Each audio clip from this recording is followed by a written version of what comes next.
Hi everyone, and welcome to my presentation for AEB3671. My project is on the indigenous solutions to Morocco's land crisis in terms of degradation, and it's really centering on the Amazigh art of Agdal, which is a system that I'll get into, and that's what my poster, which is the creative aspect of my presentation, really centers on. So beginning, I'd like to talk about Morocco itself. Most Moroccans you're going to hear say Morocco or Maghreb. The French and Arabic names. It's positioned in Northwest Africa. It borders the Atlantic Ocean.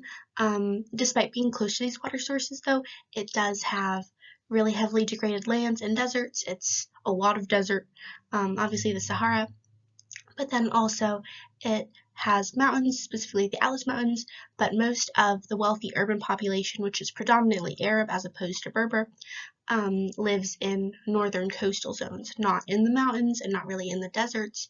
And their reign is not uncommon, but in Berber, rural, poor, mountainous regions, it is pretty uncommon.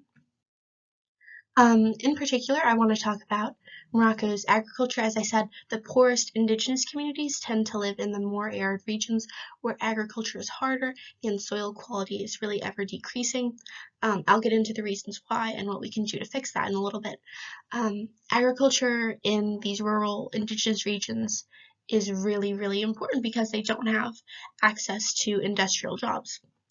And so for Morocco as a whole, let me see if I can move my, oh, guess not, but it accounts for 15% of Morocco's whole GDP, and agriculture accounts for 45% of the overall workforce. That number is going down a little bit, but it is really predominantly those Berber or non-Arab and rural individuals who are working in agriculture.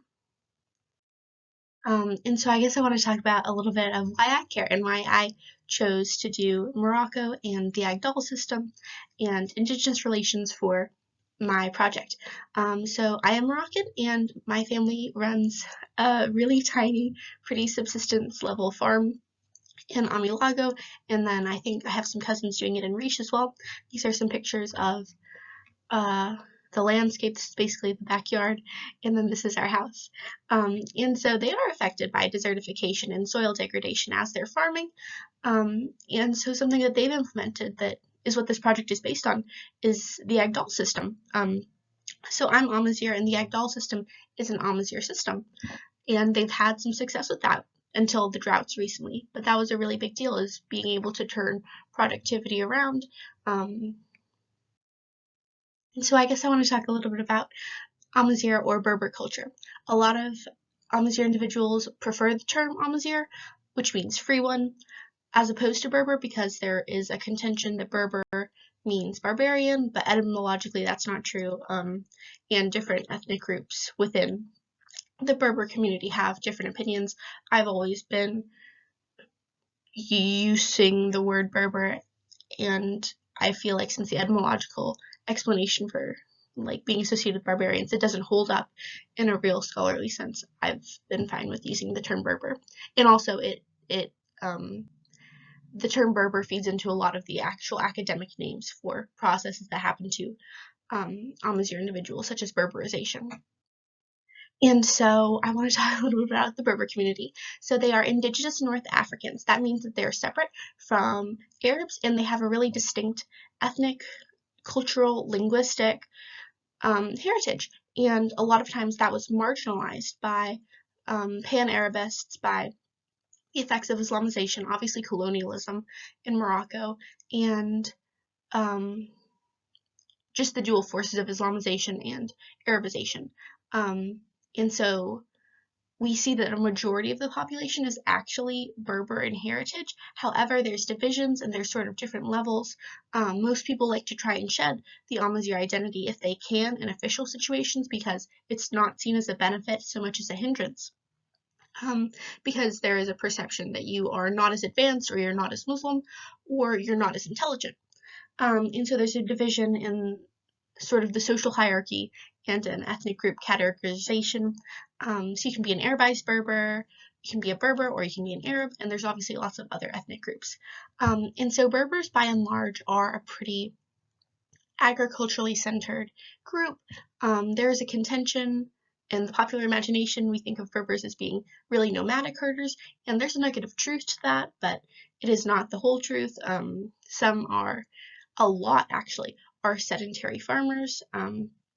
They are predominantly a lot poorer than their Arab counterparts in the cities. So the question then is, why am I telling you both of these aspects? And so how are Berber and Moroccan agriculture connected? And more importantly, what problems is Moroccan agriculture facing right now? Morocco right now is in a really terrible land degradation crisis. You can see in this map that most of its regions naturally are pretty dry. They're Arab, semi-Arab, arid, I apologize. So you're not getting a lot of rain anyway, so it's not like you're going to be able to pull off extremely water intensive crops throughout the entirety of Morocco, although there are some regions where you can. But specifically in this Atlas region, those are the mountains, land is degrading very fast. And so here we see the level of soil erosion, and so it's not so bad near the north, but again, in this mountainous region, we are seeing a huge level of soil degradation, which obviously has huge implications for agriculture. And in fact, a majority of land in Morocco is now at least moderately degraded.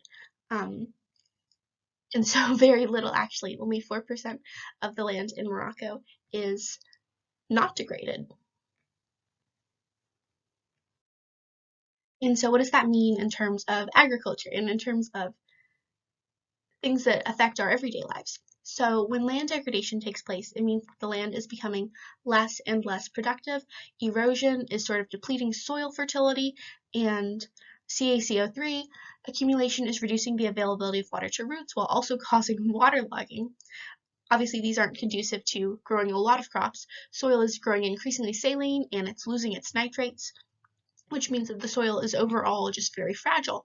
And so farmers are actually aggravating this problem because they're seeing reducing returns, and so they're planting more and they're planting more often.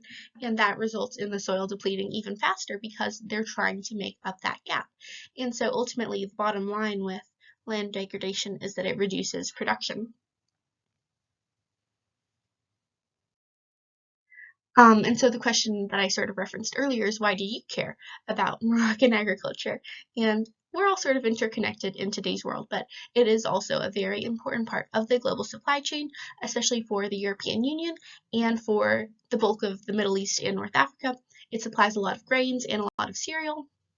And also, Morocco is a relatively poor country, so losing a lot of its agricultural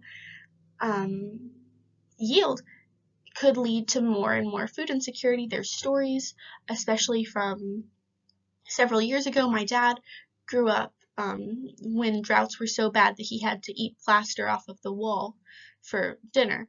And so food insecurity is a very real thing in Morocco. And so we've seen sort of the effects of land degradation, but also, of course, droughts in the terms of Morocco's cereal production and its wheat production have been decreasing radically. 68.4% decline from last year is a huge drop. And so what are the causes of land degradation? Because I feel like the causes obviously give us a way to sort of stop them and stay the effects. So overgrazing is a key cause. Also, overexploitation of land and resources. That is, again, the idea of farmers trying to get more and more in terms of planting more, but also in terms of planting more often. It's also caused by deforestation and the removal of vegetation, because that sort of loses some of your biomass, which can also help cause soil degradation. And then, of course, droughts and water unavailability, but that's almost a constant in Morocco. So that's not as important as some of the higher ranked ones. And in particular, the Moroccan state identifies overgrazing as the #1 anthropogenic cause of land degradation, followed closely by overuse. But so then the question is, why is overgrazing happening right now? Weren't people always grazing? Weren't people always using their land. So we've seen actually a 63% decline in nomadic populations. This is a huge decline in mobile pastoralism, which we know is a very sustainable form of grazing and raising your herds and doing livestock. Mobile pastoralism is extremely sustainable and it's very effective, but there's been a decrease in it.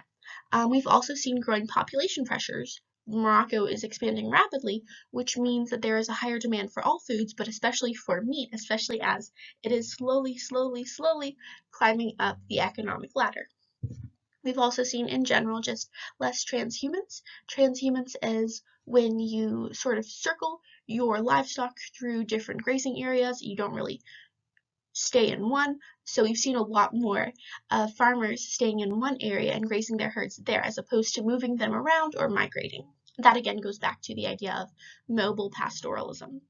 We've also seen, because of Arabization, really shrinking reliance on traditional or local agricultural techniques. And so I'm going to get into the big one there shortly. And so what is the Moroccan state doing to solve this problem right now? In 2019, they passed Law 113.13, which basically promotes nomadic pastoralism, which is great, but it also expropriates Amazigh land. And so what that means is effectively Amazigh individuals or Amazigh farmers had to apply to the government to be able to graze or raise crops in their own ancestral farms or their fields or pastures, which obviously did not go over well with Amazigh farmers because they had lived there all of their lives. And so, while it was doing a positive thing for agriculture, it was also doing negative things for communities. And what we really want with rural development is the development of communities as well, not just solving the problem if that's going to hurt more people. And so the bottom line, though, is that action is needed to reverse land degradation. State mandates were resisted by Amazighs. There were huge protests, there were huge rallies. I believe in Riche there were even some riots. But so could a return to indigenous practices offer a solution that's more palatable to Amazigh individuals? And I believe yes, and I believe that the way to do that is through the Agdal, which is the Berber tradition of local communal resource management and regulation. So what you're looking at with the Agdal is that your tribe finds its piece of land and it tells you agree collectively to certain rules. And so these rules, they might regulate when you may harvest or graze your animals. It may regulate how much you can harvest, which methods you can use, which crops you can actually pick. And so this sort of eliminates the tragedy of the commons. So one thing, like I referenced earlier with the increase in agriculture, people have been trying to produce as much as they possibly can because then they can bring that to the markets. But if you're just producing as much as you possibly can, you're feeding into the tragedy of the commons and you're not really thinking about the other members of your community. And so the Agdal is the institutionalization of really a tribal identity. And so you're approaching things as a collective. You're not doing things for the individual. And so you are obliged to follow certain rules, and those rules are enforced by Ait Rabin. So Ait means people of, and so it's like people of guard. And so under the Agdal system, you have open and closed schedules. You have prohibition on outsiders entering your land at all. And so basically what the Agdal system does is that it puts local pastures and forests off limits for harvesting and grazing during closed schedules, giving vegetation and soil time to reproduce in the case of vegetation and rejuvenate in the case of soil. However, most farmers don't necessarily just leave these areas alone during the closed schedules. They also go back in to spread manure and natural fertilizer over these areas, which also has really tremendous and really positive effects on the fertility of the soil. And so this is really giving the land that essential rest period that it needs and that it wasn't getting in periods when farmers were just trying to produce as much as they possibly could. And so talking about the origins of the Agdal, so where did it come from and why did it go away? First of all, I think the Agdal originates from a lot of local agricultural expertise. People that are familiar with the region are going and have lived there for thousands of years are going to know a little bit more tips and tricks about how best to increase their yield. But so what we saw with Morocco is we see the importation of more Arab traditions. And so I think that was a smaller influence, but I do think that thinking that other people or people from other areas or other nations or non-Moroccans would know better than Moroccans. And there is that sense of constantly looking towards outside entities for advice, whereas we actually find that the Agdal system works very well. And so another aspect along the same line is that the Agdal originates from Berber religious rituals. So there are a lot of really localized Amazigh religions. And so for a lot of Amazigh communities, I think mine is at Murad, our schedule way back was it began on a holy day. And then I think in Yagur they have a saint, Sidi Boujma, who trades fecundity, so fertility in the soil and really productive crop growth. You trade fertility by giving tributes and rituals for that saint. And so it's a way to sort of create an exchange in a religious sense. And there's also just a care for ancestral lands that comes out of Berber culture. And so looking at why did Agdals disappear, the re-Islamization and re-Arabization of Morocco made Berber traditions really unacceptable and taboo. You didn't want to be perceived as a bad Muslim. You didn't want to be perceived as some uneducated, old-fashioned, silly mystic hick, which was the perception around Berbers. And we also see that another reason is that there was increased demand for crops as the population grew, which required more constant use of land. And it makes sense that if you want more food, you're going to take away the restrictions on when and what you can plant. However, that does lead to the tragedy of the commons that I mentioned earlier, where you're just going to try and take as much as you possibly can without really considering the future or the other people in your community.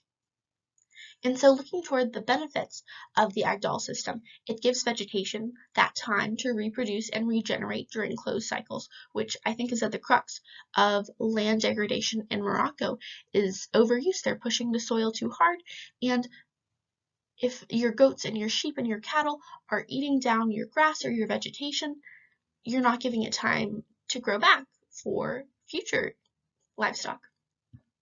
Also, it presents a lot of knockdown economic boosts for these rural communities, which most Berber tribes are. So, for example, it wouldn't just be that you would produce more crops or you would produce like crops that are slightly better because they've been in more nourished soil.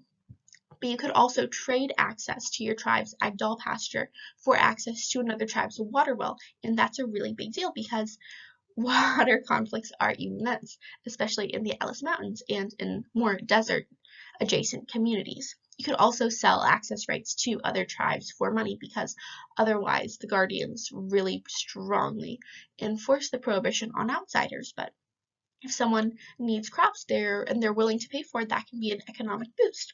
It also can increase biodiversity, and most of all, I think it increases accountability for individual farmers.